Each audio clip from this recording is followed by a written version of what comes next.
여러분, 흔히 요즘의 시대를 위기의 시대라고 이야기합니다.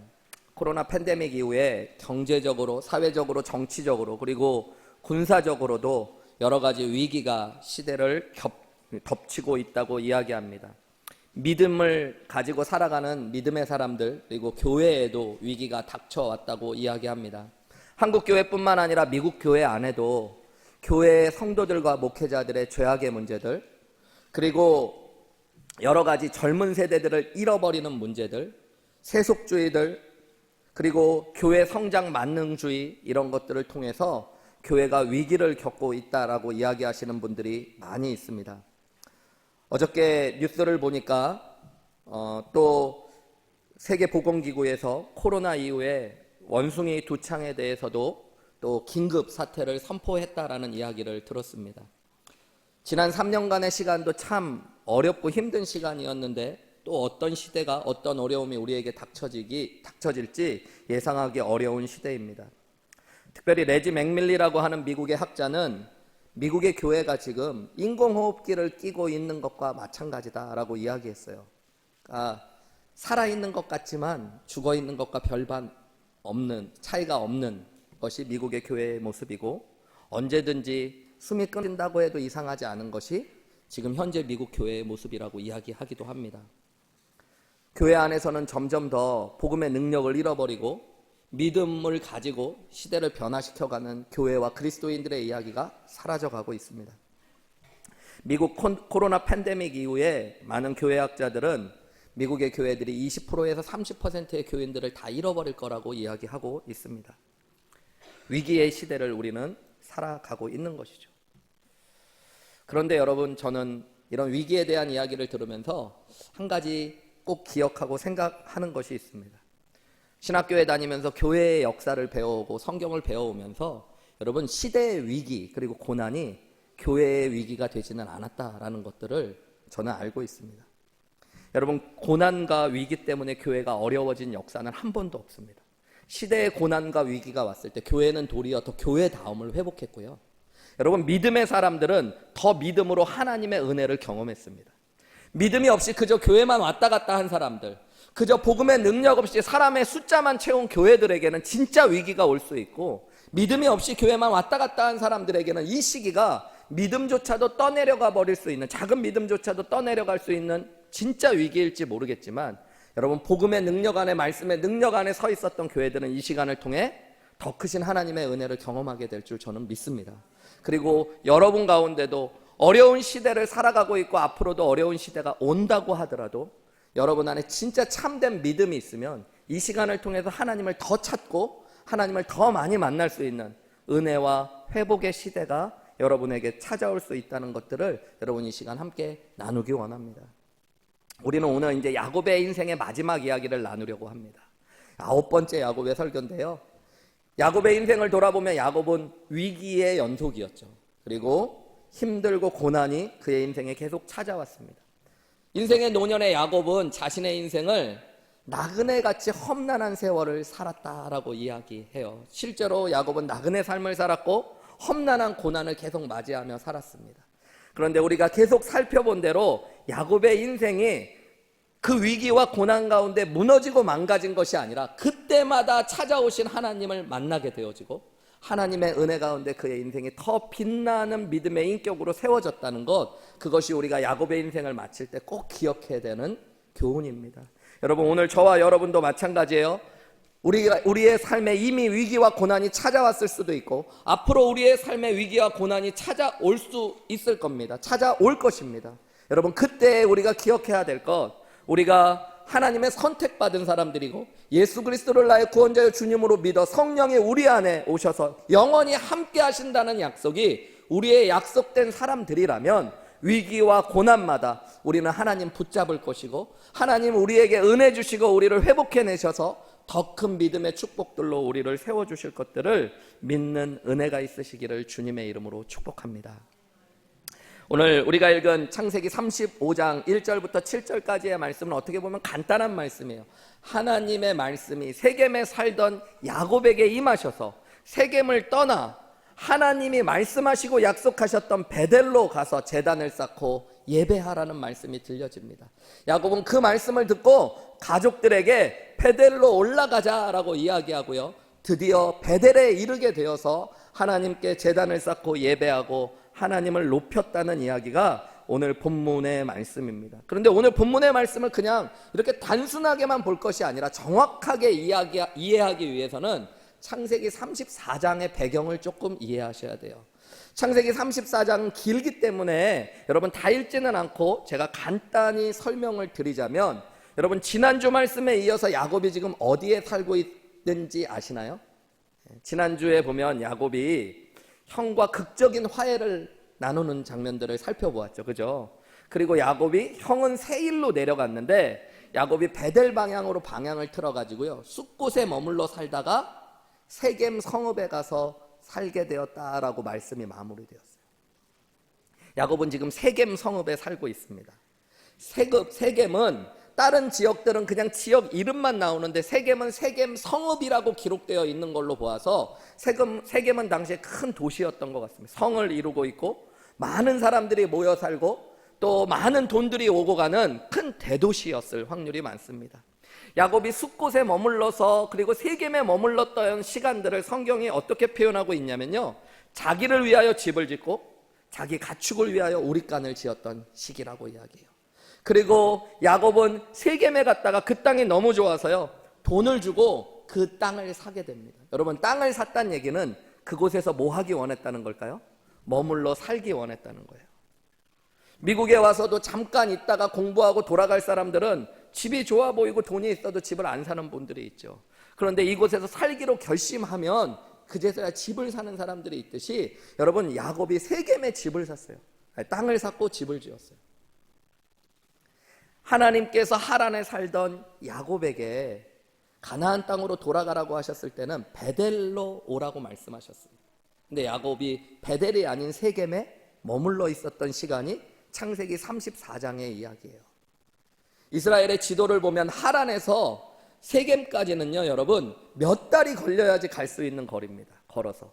그런데 세겜에서 베델까지는 하루도 안 되는 거리예요. 근데 베델은 그곳으로 베델로 올라가지 않고요, 야곱은 세겜에서 10년에서 15년의 세월을 살아갑니다. 이 34장 한 장이 10년에서 15년의 세월을 담고 있어요. 야곱이 왜 그곳에 머물렀을까요? 상상해보면 야곱은 처음 만나는 이 대도시가 너무너무 좋아 보였을 것 같아요.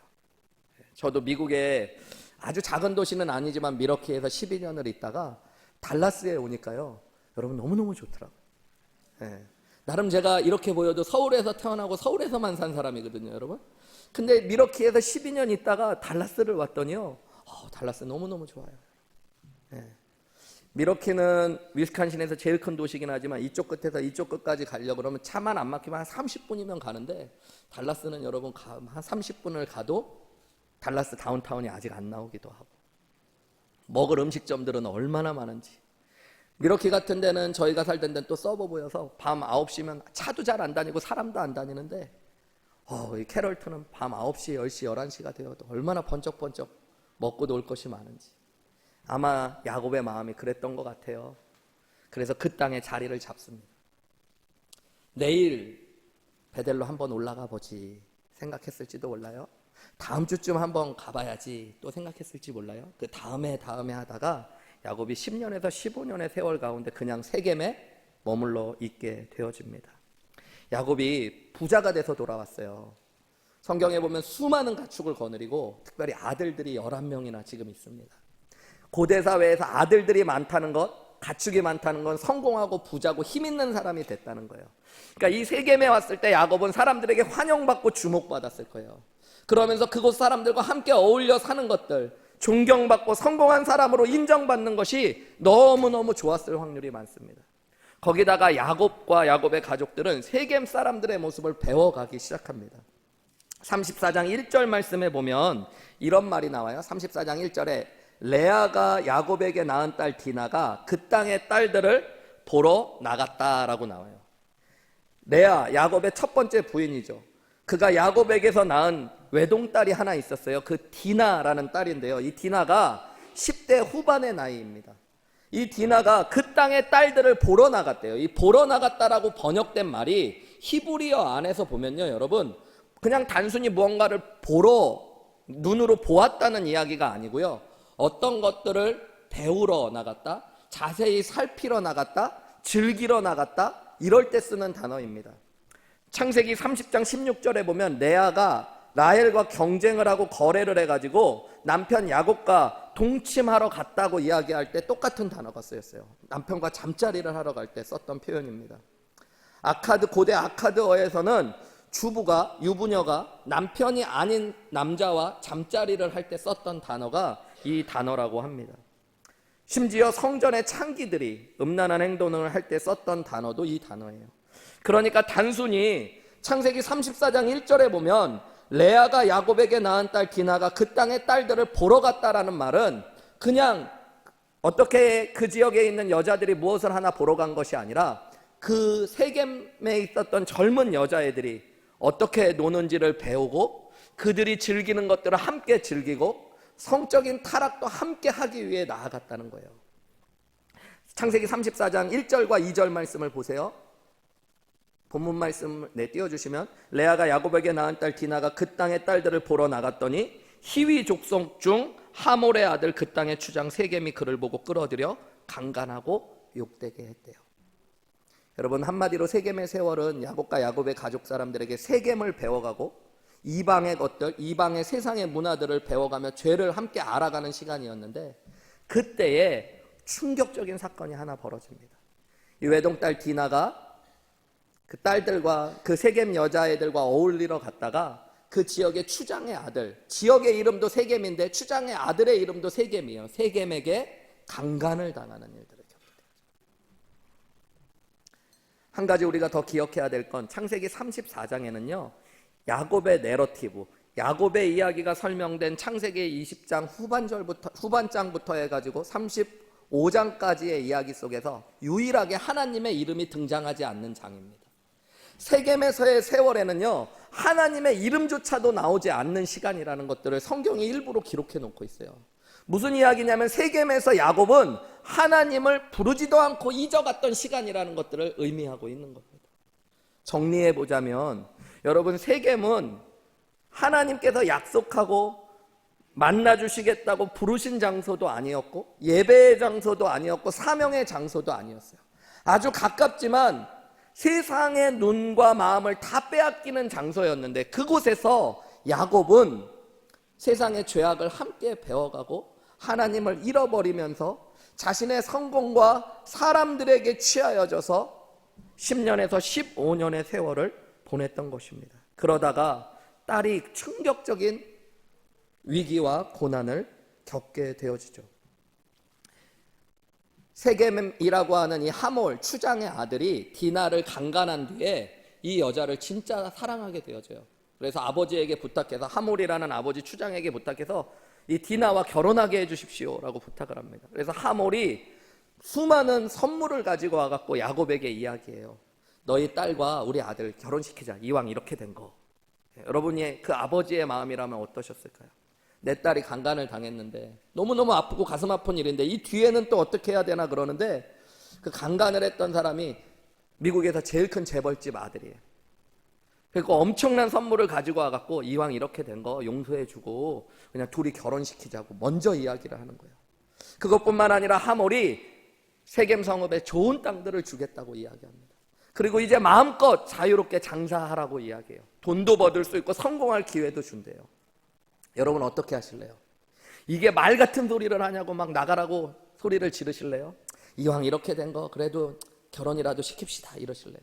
야곱은 아무 말도 하지 않고 어떤 액션도 취하지 않아요. 그런데 야곱의 아들들, 디나의 오빠들이 이 이야기를 듣고 나서 목축을 치고 있다 이 얘기를 듣고 와서 집에 와가지고 분노합니다. 특별히 이 디나와 똑같은 어머니 밑에서 태어났던 첫째 아들부터 넷째 아들이 엄청 분노해요. 그러면서 이 하몰과 세겜에게 제안을 합니다. 우리 족속들은 할례 받지 않는 사람들과는 결혼하지 않는다. 진짜 우리 여동생을 데려가고 싶으면 할례 받으라고 해요. 온 하몰의 가문 사람들은 다 할례를 받으라. 세겜이 얼마나 그래도 디나를 좋아하는 인간적인 마음이 있었는지 아버지한테 부탁을 해가지고 하몰의 온 족속 남자들이 할례를 받습니다. 할례를 받고 3일째 되던 날, 가장 통증이 극심하던 그날 밤에 야곱의 둘째 아들과 셋째 아들 시므온과 레위가 그 하몰의 남자들을 다 죽여버려요. 한 명도 남김없이 여러분 도륙해버립니다. 그리고 나머지 아들들은 무엇을 하냐면 하몰의 가문에 들어가 갖고 온 재산과 가축들, 여자들을 약탈하는 이야기가 34장의 이야기예요. 비참한 일이죠. 야곱의 세겜의 세월의 끝이 어떻게 됐냐면 딸은 강간을 당하고 아들들은 살인자가 되어지고 노략하는 도죽들이 되어버립니다. 34장 내내 한마디도 안 하고 어떤 행동도 하지 않았던 야곱이 30절에 돌아온 아들들에게 소리를 질러요. 야곱이 시므온과 레위에게 이르되 너희가 내게 화를 끼쳤다 그래요. 이 야곱은 야곱이죠. 너희들 왜 이렇게 큰 죄를 범했냐, 이 얘기가 아니고요. 너희들 복수한 거 잘했다, 이런 얘기도 아니고요. 너희가 지금 나한테 화를 끼쳤다는 거예요. 나로 하여금 이 땅의 주민 곧 가나안 족속과 브리스 족속에게 악취를 내게 하였도다. 나는 수가 적은즉 그들이 모여 나를 치면 나를 죽이리니 그러면 나와 내 집이 멸망하리. 이 한 절에 여러분 야곱이 내가, 나의 이 얘기를 얼마나 많이 하는지 보세요. 야곱은 본능적으로 이기적인 사람이잖아요. 그 본성이 나오는 거예요. 아들에게 대해서도 너희들 어떻게 하다가 이렇게 큰 죄를 지었냐고 훈육을 하는 게 아니라 너희가 나에게 지금 나한테 화를 미치게 했어. 이제 가나안 사람들이 나를 공격하면 나도 죽고 우리 가문도 멸망하면 너 어떡할래? 이렇게 아들을 혼내는 거예요. 이 황당한 이야기를 들은 시므온과 레위가 31절에 아버지에게 대듭니다. 그들이 이르되 그가 우리 누이를 창녀같이 대우함이 옳습니까? 아빠 지금 그걸 말이라고 하세요, 아버지? 그러면 우리 누이를 창녀같이 대하는 그들을 그냥 가만두는 게 옳다는 얘기입니까? 그렇게 이야기하는 거예요. 여러분, 이것이 창세기 34장의 끝입니다. 그리고 35장의 이야기가 나와요. 창세기 34장의 야곱은 여러분 정말 비참한 모습 가운데 서 있습니다. 가정이 붕괴되고 해체되는 위기를 겪고 있습니다. 목숨을 잃을 것 같고 그가 그렇게 아꼈던 재산을 또 잃어버릴 것 같은 위기를 경험합니다. 세겜에서 야곱은 하나님을 잃어버리기 시작했고 자기를 위하여 자기의 재산을 위하여 삶을 살아가다 결국에 큰 위기를 겪게 된 것입니다. 창세기 34장은 앞에도 말씀드렸듯이 그래서 하나님의 이름도 등장하지 않아요. 그리고 이 아픈 이야기가 담담하게 기록되어져 있습니다. 그런데 여러분, 오늘 우리가 나눌 창세기 35장은 갑자기 이상하게 대반전이 일어납니다. 야곱이 갑자기 가족들과 함께 베델로 올라가자 그러니까 그렇게 대들던 아들들이 네 하고 함께 올라갑니다. 그리고 베델에 가서 하나님의 이름을 불렀을 때 하나님께서 야곱을 보호해 주시기 시작하고요. 다시 하나님의 축복이 예전과 똑같이 임하는 역사가 일어난 것이 창세기 35장의 이야기입니다. 여러분, 그러니까 창세기 35장은 위기 앞에 섰던 야곱, 하나님의 이름조차도 잃어버렸던 야곱이 하나님 앞에 다시 세움받는 시간이 된 장이에요. 한마디로 야곱의 인생에 다시 신앙의 부흥과 회복이 일어났던 것이 창세기 35장입니다. 오늘 본문 창세기 35장 1절부터 7절 말씀을 조금 더 자세히 살펴보면서요, 야곱이 하나님 은혜 가운데 어떻게 회복되고 부흥되었는지를 살펴보면서 여러분, 오늘 저와 여러분도 위기의 시대를 살아가면서 어떻게 하면 하나님께서 원하시는 모습으로 회복되어지고 믿음의 부흥을 맞이할 수 있을지 몇 가지 원리를 살펴보기 원합니다. 첫 번째로 여러분, 야곱의 부흥과 회복을 통해 알 수 있는 부흥과 회복의 첫 번째 원리는 들음이라는 원리예요. 여러분, 저를 한번 따라해 볼까요? 들음. 네, 뭘 듣는다는 얘기예요. 여러분, 회복과 부흥, 하나님이 원하시는 신앙으로 우리가 회복되고 신앙의 부흥을 맞이하기 위해서 우리가 기억해야 될 게 하나 있어요. 부흥과 회복은 항상 우리로부터 시작되는 게 아니라 하나님으로부터 시작된다는 것들을 기억하셔야 됩니다. 하나님께서 회복과 부흥의 주체가 되신다는 것이 성경의 일괄적인 기록이에요. 사람이 의지를 가지고 노력해갖고 부흥과 회복을 이뤄내는 게 아니라 부흥과 회복은 항상 하나님께서 이루시는 일들, 시작하시고 완성하시는 일들이에요. 그런데 성경에서 보면 여러분, 하나님이 어떤 일들을 시작하시고 이루어 가실 때는 항상 말씀으로 찾아오시고 말씀으로 역사하신다는 것들을 기억하셔야 됩니다.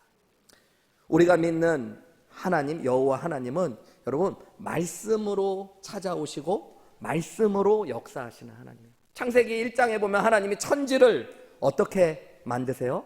말씀으로 만드시죠. 구약의 성경 전체를 보면 하나님은 하나님의 사람들에게 말씀으로 다가오시고 말씀으로 역사하시는 분이세요.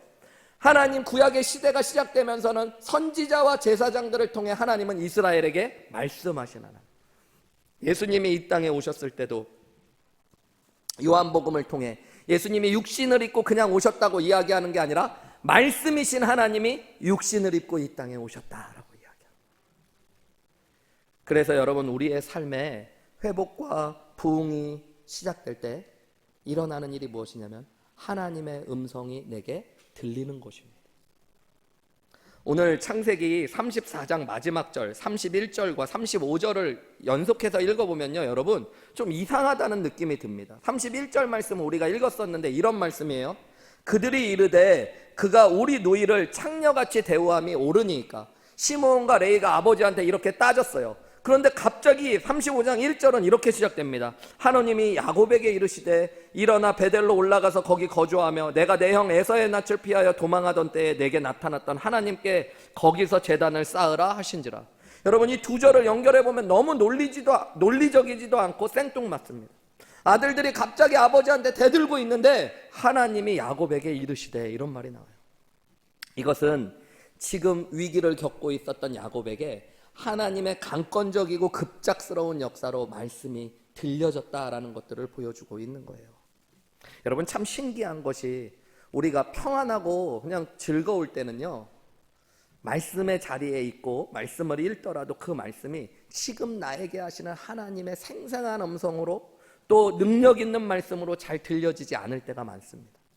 그런데 내가 어려운 일을 당하고 내 삶의 위기를 겪을 때 여러분 믿음의 사람들은 나도 모르게 내 삶과 마음이 무너진 그 자리에서 하나님을 찾게 되어지고 하나님의 음성이 하나님의 음성으로 들려지는 복을 경험할 때가 많이 있어요.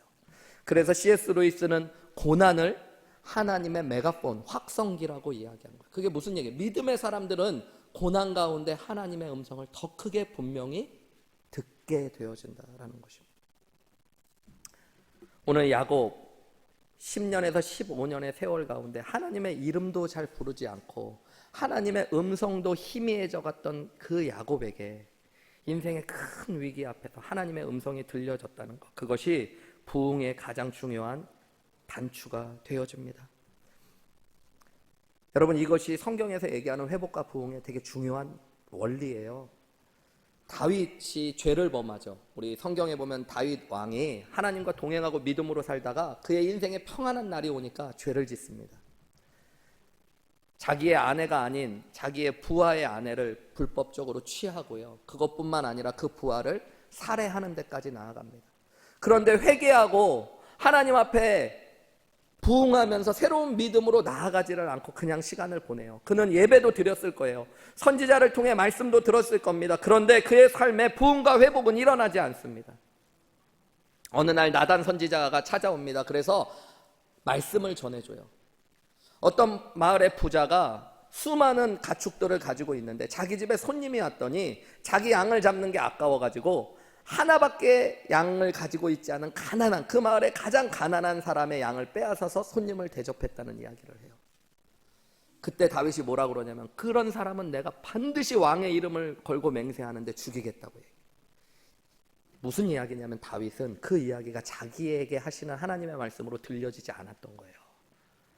그런데 하나님께서 나단 선지자를 통해서 다윗에게 아예 직설적으로 말씀하세요. 그게 바로 너라고. 순간 다윗은 하나님의 말씀이 나를 향한 하나님의 말씀이라는 걸 깨닫게 되어져요. 그러고 났더니 어떤 일들이 일어나요?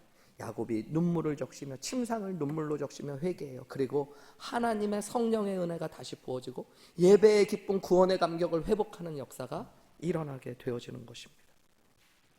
여러분 베드로의 이야기도 마찬가지예요. 복음서에 보면 베드로가 예수님을 3번 부인하고 저주하는 죄를 범하죠. 근데 그 저주하고 예수님을 배반하기 전에 예수님의 말씀이 베드로에게 들려졌습니다. 여기 있는 제자들이 다 떠나고 나를 버릴 것이라고 말씀하셨어요. 그때 베드로가 여러분 참 재미있게 뭐라고 얘기하는지 아세요? 나는 아니죠 그래요. 그 얘기 나한테 하시는 말씀은 아니죠 그래요. 그리고 그는 실패하고 죄 짓습니다.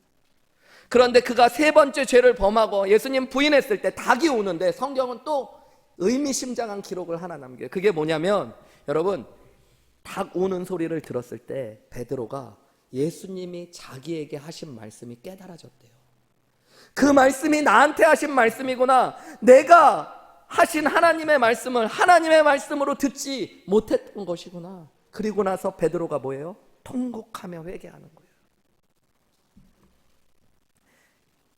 오늘 야곱의 인생 가운데 야곱이 세겜에서 10년에서 15년의 세월을 보내면서 물론 세상과 이 세상의 즐거움, 죄악의 온갖 마음과 생각을 다 빼앗겼기 때문에 위기가 찾아왔다고도 볼 수 있지만 여러분 무엇보다도 그가 하나님의 음성을 잃어버리고 하나님을 잃어버린 시간이었기 때문에 위기를 만났다는 것들을 기억하셔야 돼요.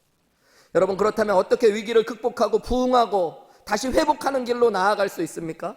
하나님을 다시 만나고 하나님과 함께할 때 부흥과 회복의 역사가 일어나는데 하나님은 앞에도 말씀드렸듯이 말씀을 통해 찾아오시고 말씀을 통해 역사하시는 하나님이신 줄 믿으시기 바랍니다.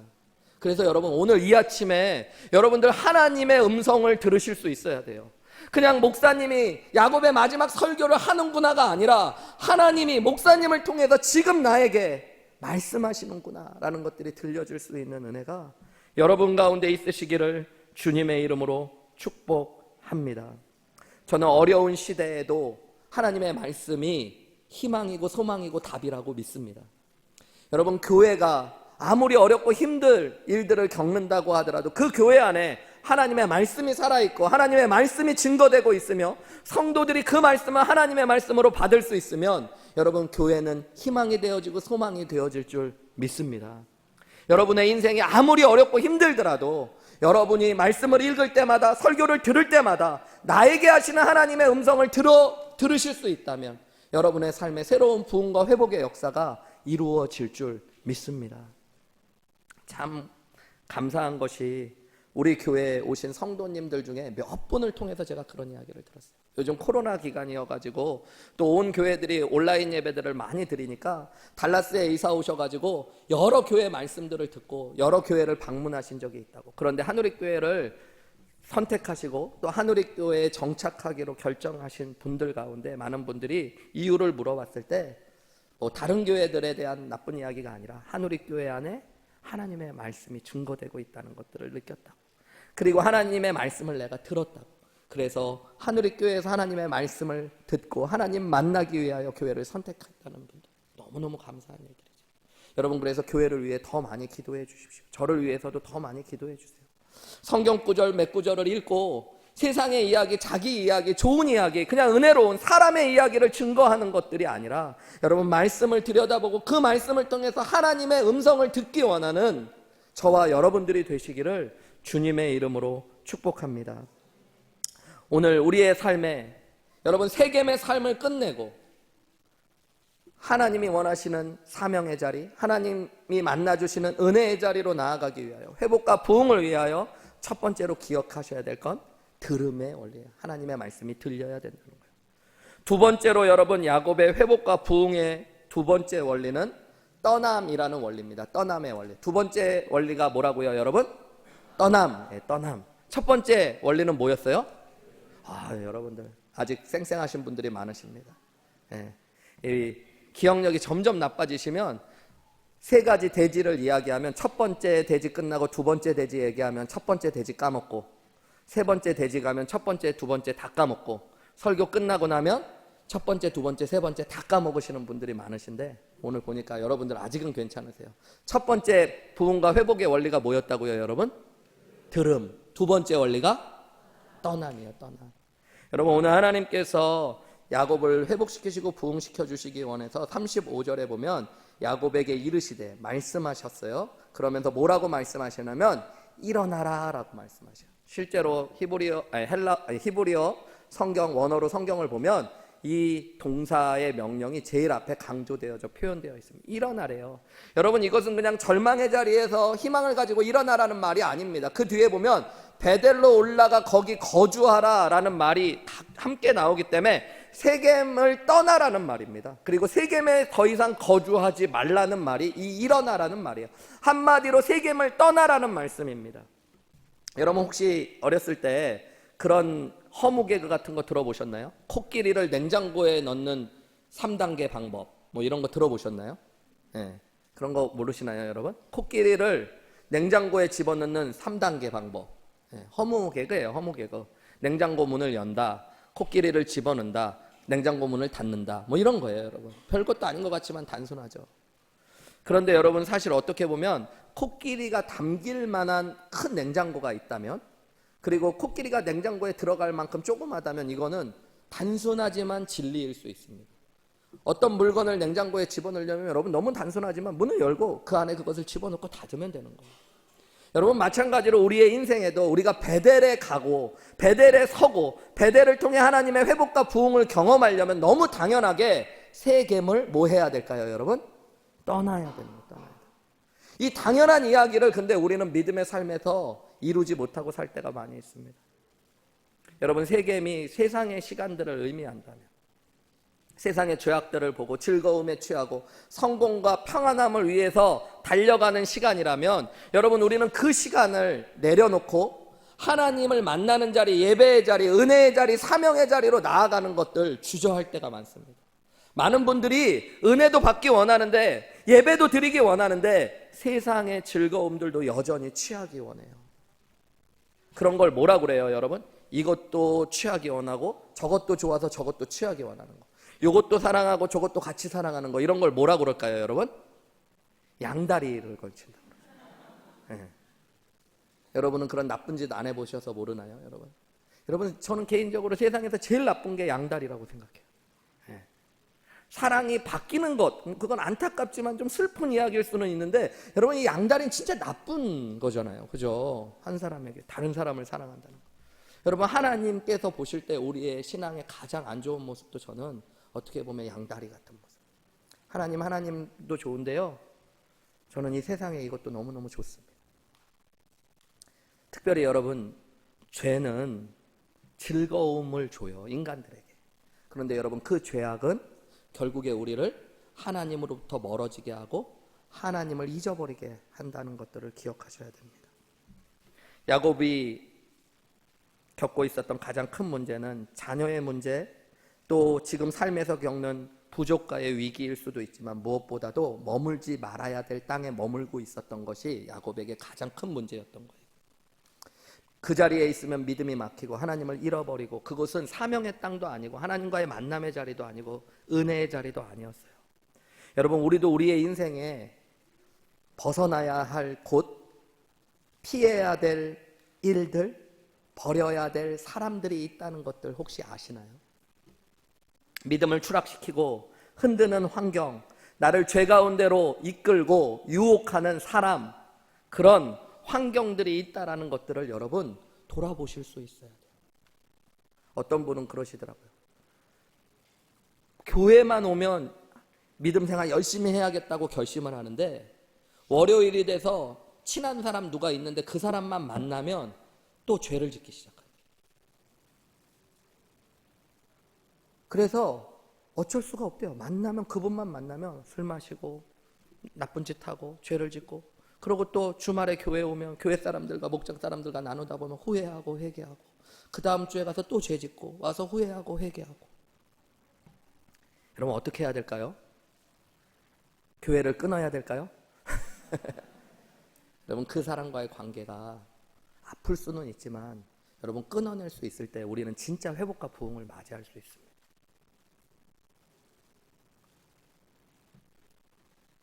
여러분, 이 자리의 문제 참 중요해요. 세겜에 머물면 당연한 얘기인데 결코 베델에 설 수 없습니다. 하나님은 가끔 성경에 보면 너 왜 어디 있느냐라고 이렇게 물으실 때가 있어요. 아담에게도 아담아 어디 있느냐라고. 하나님께서 아담이 어디 있는지 몰라서 물으시는 게 아니에요. 왜 그 자리에 서 있냐고 물으시는 거예요. 네가 왜 여기 있냐고 하나님이 물으실 때가 있는 거예요, 여러분. 그래서 그것이 아담아 아담아 어디 있느냐, 엘리야야 네가 어디 있느냐, 이런 것을 물으시는 거예요. 여러분, 우리가 깨달아야 될 것은 하나님이 원하시는 자리가 있다라는 것들을 기억하셔야 돼요. 엄마가 있어야 될 엄마의 자리가 있고요, 성도가 있어야 될 성도의 자리가 있습니다. 여러분, 그리스도인들은 무엇보다도 그리스도 안에 있어야 될 사람들인 줄 믿으시기 바랍니다. 아브라함을 왜 믿음의 사람이라고 그럴까요? 그가 갈대아 우르에 거하고 있을 때 갈 바를 알지 못하지만 하나님이 그곳을 떠나 지시할 땅으로 가라고 그랬더니 그곳으로 간 것이 믿음이었대요. 여러분, 오늘 우리가 세겜에 머물고 있지 않은지 돌아보시는 아침이 되기를 원합니다. 세겜처럼 떠나야 될 것들, 버려야 될 사람, 버려야 될 일이 있지는 않은지 돌아보시는 아침이 되시기를 주님의 이름으로 축복합니다. 여러분, 나를 죄짓게 하며 하나님을 잊게 하는 것들이 있다면 과감하게 그것을 끊어낼 때 하나님이 원하시는 자리에서 은혜와 사명을 이루어갈 수 있다는 것들을 기억하셔야 돼요. 마지막 세 번째, 야곱의 부흥과 회복을 통해 깨달을 수 있는 부흥과 회복의 하나님의 원리 세 번째는 여러분 버림이라는 거예요. 버림. 첫 번째가 뭐였어요, 여러분? 들음. 두 번째가 떠남. 세 번째가 뭐라고요, 여러분? 버림. 이건 앞에 나온 죄의 문제하고는 좀 다른 겁니다. 여러분, 야곱이 하나님 앞에 올라가려고 그랬더니 자신 안에 해야 될 게 있다는 걸 깨달아요. 그래서 2절 말씀 우리 같이 읽어볼까요? 시작. 야곱이 이에 자기 집안 사람과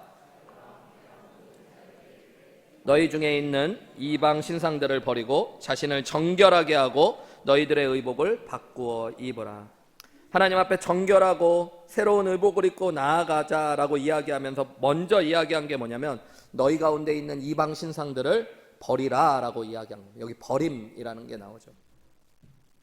4절 말씀에 보면 이 이야기를 들은 식솔들, 가족들, 모든 사람들이 4절에 그들이 자기 손에 있는 모든 이방 신상들과 자기 귀에 있는 귀고리들을 야곱에게 주는지라 야곱이 그것들을 세겜 근처 상수리 나무 아래에 묻고 그들이 떠나서 베델로 나아갔다라고 오늘 본문이 이야기해 주고 있어요.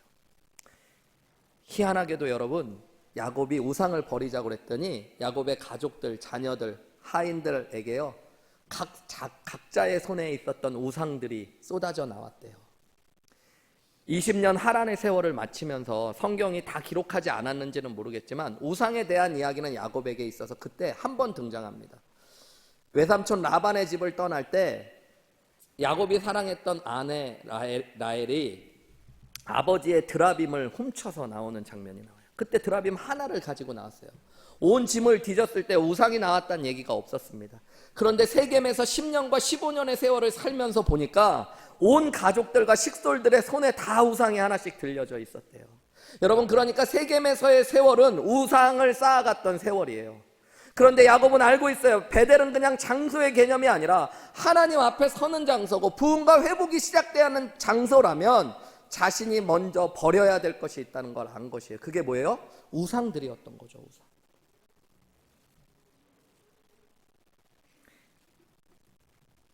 야곱이 그리고 야곱의 가족들이 가지고 있던 우상들, 이것이 무엇을 뜻하는 걸까요? 여러분, 설교를 통해 이런 말씀들 많이 들어봤겠지만 그리스도인들에게 있어서 우상은 꼭 다른 신을 섬기는 것만을 의미하는 게 아닙니다. 부처님한테 가서 뭐 절을 하고 이슬람교 사원에 가서 예배를 드리는 것만이 우상을 숭배하는 게 아니고요. 여러분, 내가 하나님의 자리에 대체해 놓은 것들이 모두 다 우리의 우상이 될 수 있습니다. 내가 하나님을 가장 사랑해야 되는데 하나님보다 더 사랑하는 것이 있다면 그것이 뭐가 될까요, 여러분? 우상이 될 수 있는 거예요. 믿음의 사람들에게 있어서. 여러분, 내가 하나님을 가장 의지해야 되는데 하나님보다 더 의지하는 것이 있다면 그것이 나에게 무엇이 될 수 있을까요? 우상이 될 수 있는 거예요. 그래서 팀 켈러 목사님은 내가 만든 신이라는 책에서 이런 이야기를 하셨어요. 너무너무 좋은 것일수록 우리에게 우상이 될 수 있다는 거예요. 이분은 자신에게 우상이 되었던 것이 목회였다라고 고백합니다. 목회가 너무 귀한 것이고 너무 열심히 자신은 다하면서 목회가 너무너무 잘 되는데 그것을 보면서 자기가 몰랐지만 어느 순간부터는 목회 때문에 울게 되고, 목회 때문에 웃게 되고, 목회 때문에 살맛이 나고, 목회 때문에 죽을 것 같더래요. 그리고 알게 된 거예요. 자기의 삶에 목회가 어느 순간에 우상이 되어졌다는 것. 그래서 그 목회를 하나님 앞에 내려놓고 하나님이 나를 웃게도 하시고 울게도 하시고 하나님 때문에 내가 살고 싶어지고 죽고 싶어지는 믿음 안에 다시 서게 해달라고 기도하는 것. 그게 내가 만든 신인 우상을 꺾어 놓는 일이었던 것입니다. 여러분, 오늘 7절 말씀에 보면 부흥과 회복이 진짜 무엇인가를 알려줘요. 우리 7절 말씀 같이 읽어볼까요? 시작. 그가 거기서 엘베델이라 불렀으니 이는 그의 형의 낯을 피할 때에 하나님이 거기서 그에게 나타나셨습니다. 여러분, 야곱이 드디어 베델에 섭니다. 그리고 하나님과 약속한 대로 제단을 쌓습니다. 그리고 그곳에서 뭐라고 소리를 외쳤는 줄 아세요? 엘베델이라고 외쳤대요. 여러분, 베델은 하나님의 집이라는 뜻이에요. 근데 엘베델은 베델의 하나님이라는 뜻입니다. 여러분, 그러니까 베델이라는 거는 장소가 강조된 말이에요. 근데 엘베델은 뭐가 강조된 말일까요? 하나님이 강조된 말입니다. 야곱은 예전에 장소가 중요한 줄 알았어요. 그런데 이제는 알게 된 겁니다. 부흥과 회복이라는 건, 베델에 서는 것만큼 더 중요한 건 하나님을 가장 귀하게 여기는 것이라는 걸 알게 된 거예요. 그래서 우상을 버려야 됐던 것들이죠. 여러분, 하나님이 진짜 우리에게 원하시는 게 뭘까요? 그냥 이 코로나 기간을 잘 지나가는 것, 여러 어려움들을 그냥 아무 문제 없이 헤쳐나가는 것만을 하나님이 원하시는 게 아니에요, 여러분. 하나님은 이 시간들을 통해서 우리가 진짜 하나님이 원하시는 모습으로 회복되고 부흥하기를 원하십니다. 근데 하나님이 진짜 원하시는 모습의 회복과 부흥은 내 인생에 하나님이 가장 귀하시다고 고백할 수 있는 것이 여러분 부흥이고 회복이라는 것들을 말씀을 통해 깨달으시는 아침 되시기를 주님의 이름으로 축복합니다. 여러분, 예수님을 잃어버리는 시대를 살고 있어요. 그리스도인들도 예수님의 이름을 자꾸 부르지 않습니다. 작년에 조 바이든 대통령 취임식 영상을 보신 분 계세요, 여러분? 유튜브를 통해서 조 바이든 대통령 취임식을 봤는데요. 특별히 미국 대통령 취임식에는 목사님들이 기도를 해줘요. 이번에는 실베스터 비만이라는 흑인 목사님이 조 바이든 대통령을 위해 축복 기도했습니다. 네, 여러분, 기도의 마지막에 여러분 영상들을 혹시 있으면 보시면 알 텐데 예수님의 이름으로 기도하지 않아요. 콜렉티벌 가치 이름으로 기도해요. 선택할 수 있는 수많은 신 중에 하나의 이름으로 기도해요. 워싱턴 중앙장로교회를 목회하시는 유흥열 목사님이 이민교회 중에 제일 큰 교회가 워싱턴 중앙교회거든요. 그러다 보니까 그 워싱턴 DC에서 상원의회가 개원을 할 때 기도를 초청받아서 하러 가신 적이 있습니다. 그런데 지침이 온대요. 예수님의 이름을 이야기하지 말라고. 여러분, 목사님을 초청해서 기도를 부탁하는데 예수님의 이름을 대지 말라고.